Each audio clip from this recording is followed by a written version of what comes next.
আপনার কাছে ফোন আছে না? তাহলে আপনি জেডি স্যার আর বৌদিকে একটা ফোন করেন না, যদি ওরা বাইরে থেকে দুয়ারটা খুলে দেওয়ার ব্যবস্থা করতে পারে।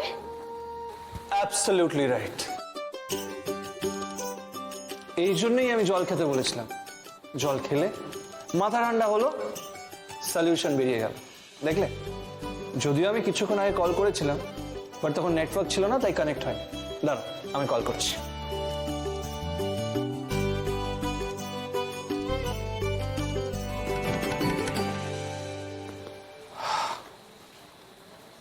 ফোন করা যাবে না।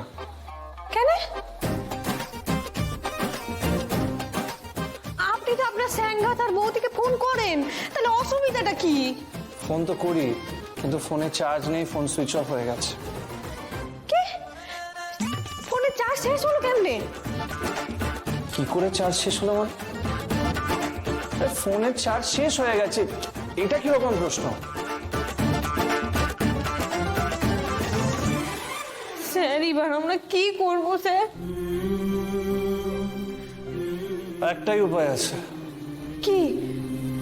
দুলারি, আমার মনে হয় আজকের রাতটা আমাদের এই মলেই থাকতে হবে। কি?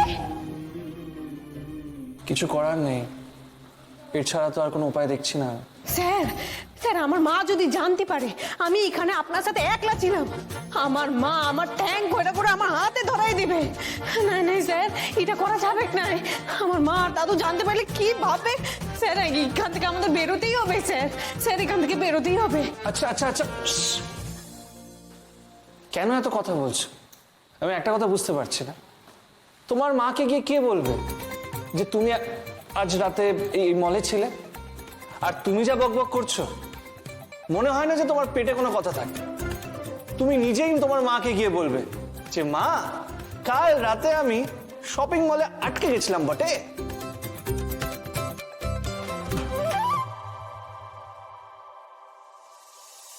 আরে আরে, কি হলো? এইভাবে কাঁদছো কেন? আপনি আমাকে নিয়ে তামাশা করছেন, আর ওদিকে গুলতি আর বৌদি চিন্তায় মরছে। ওটা নিয়ে আপনি একবারও ভাবছেন নাই? দুলারি, তোমাকে বৌদিকে নিয়ে কোনো চিন্তা করতে হবে না। বৌদি আমাকে চেনে, যদি দেখে যে আমার লেট হচ্ছে, বুঝে যাবে যে আমি অন্য কোথাও চলে গেছি।